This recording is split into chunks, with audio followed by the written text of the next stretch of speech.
Rudy, let me start with Stephen Harper. This is his day. He's had a photo of him officially unveiled in the House of Commons. It's 20 years since a Harper government, a government you worked with. So just your reaction. First of all, can you believe it's been 20 years?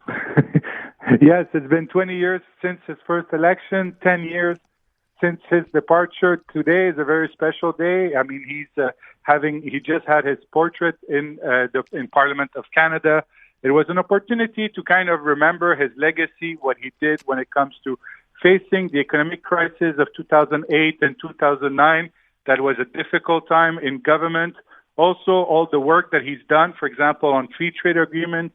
You know, it's interesting. Prime Minister Carney is talking a lot about diversifying our export, especially with what's happening with the United States. And Prime Minister Carney is talking about the European Union and Asia and other free trade agreements that we should take advantage of. The reality, and I know because I was there, a lot of those free trade agreements were negotiated under the Harper government when it comes to Canada, EU, the TPP, the Trans-Pacific Partnership that included Japan, for example, and Korea. So it's an interesting day. Also, remembering that it's under Prime Minister Harper that Quebec was recognized also as a nation. That was also an important moment. And obviously, everything that he's done for the military when it comes to making sure that they have the support and the material they needed. So it was interesting also because Prime Minister Carney did talk about Prime Minister Harper, but Prime Minister Harper was his boss. Prime Minister Carney was the governor of the Bank of Canada. It's Prime Minister Harper who appointed him. So it was actually very, very interesting to have kind of this dynamic.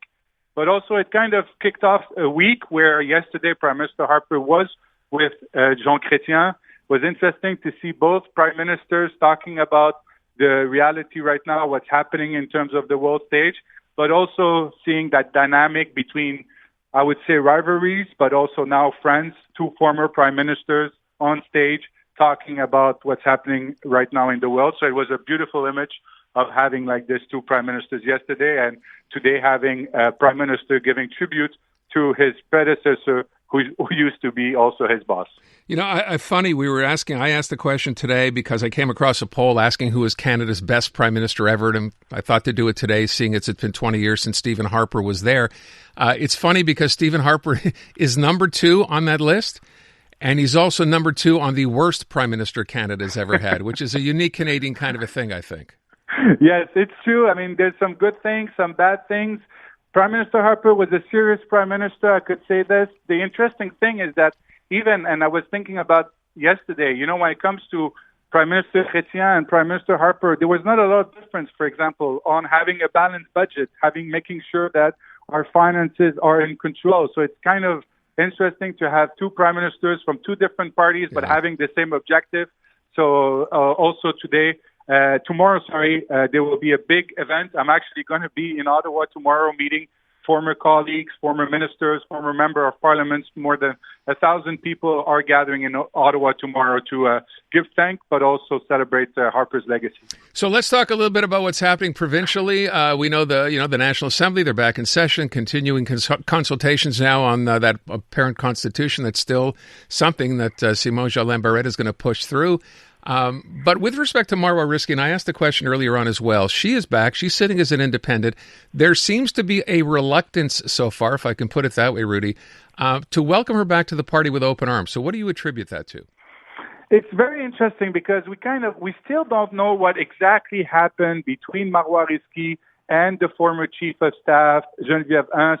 Yesterday, we kind of had some information because some documents were tabled in the court in terms of that lawsuit that is happening between Geneviève Hans and Marwah Rizqy. We heard, for example, that Marwah Rizqy did seek some counsel from the HR of the National Assembly and that she was advised that she should fire, for example, Geneviève Hans. We don't know if it's true or not, but just to say that the reality right now is that she's back. She was a popular figure inside the Liberal Party of Quebec. And it's going to be the first question that Charles Milliard is going to be asked when he's going to be chosen as leader in less than 2 weeks from now. His first decision, I think, as the leader is to decide if he's going to bring her back in or not. We heard her today. She gave kind of her first presser.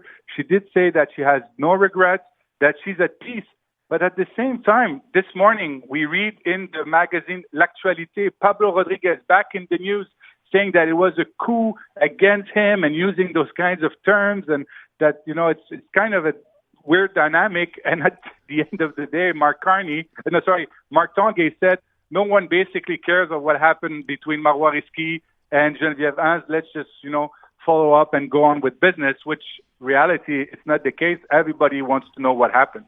Yeah, with respect to the CAC now, I mentioned the Constitution. We had someone on who's one of the people there now, of course, saying this is not a good idea. We had unions come out and basically say this government, now that the premier has decided to resign, doesn't even have the legitimacy to go ahead and deal with some of this. What's your take on that? It was very unreal today, because when you looked at the question period at the National Assembly, so you basically had Mark Tanguay, who's an interim leader, asking questions to the sitting premier, who is going to be out of a job in 7 weeks, and basically having half of not half, but a lot of ministers answering questions when we know that they've already announced that they're not running again, for example, and we just had Lionel Carman today who announced that he's not running. Yesterday it was Jonathan Julien. So it's kind of a weird relationship where you still don't have a leader of the Liberal Party because we're still waiting for that race. We have a race inside the CAQ, and you have on one side Bernard Drinville saying one thing, for example, even on immigration, for example, and you have Sylvie Fréchette saying another, and you have a premier who are basically having to answer questions, but not having two hands on the wheel and not being able to make any decision.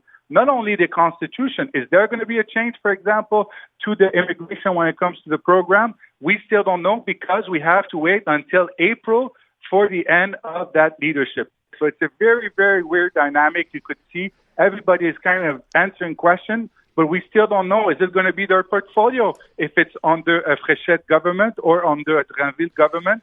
We still don't know. It's interesting. I read today, Bernard Drinville, you mentioned the immigration situation, right? We talked about the PAC and the fact that there is no grandfather clause, but he came out today and said, hey, if I'm the leader, I'm going to have a grandfather clause.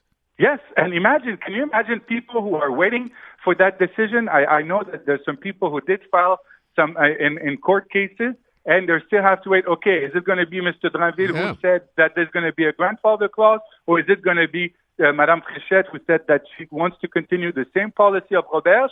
And you also have the current immigration minister who's saying, no, I'm not going to make any change.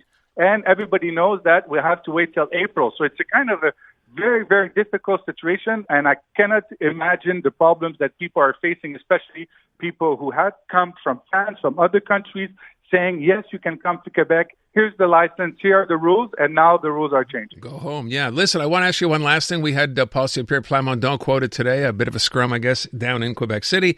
I wonder, this kind of leaves him a bit in limbo, does it not? The fact that you don't really have anyone to attack because people keep moving and changing. It's a moving target. Yes, it's very interesting because we know that this weekend, for example, Pierre Poilievre won his vote on confidence vote. So Mark Carney knows exactly who's going to be his opponent. It's going to be Mr. Poilievre. Yeah. But the reality is that when you think of Mr. Saint-Pierre Plamondon, he doesn't know. Does he need to attack Bernard Drinville? Does he need to attack, for example, Madame Fréchette? Even does he need to kind of gather opposition research, even for debate prep, for example? Don't forget, debate prep, from my own experience as a political staffer, when you know there's an election, you kind of prep several months in advance.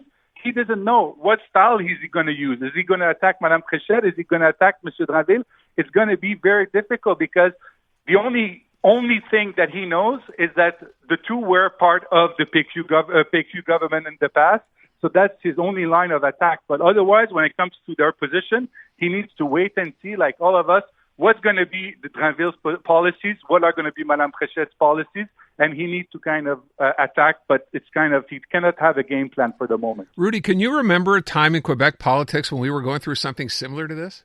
No, honestly, no. Having two main parties at a leadership race and having so many ministers basically announcing their living and at the same time having to answer questions from the media, it's a very, very odd time. Well, there you go. We'll leave it at that. Rudy, thank you so much.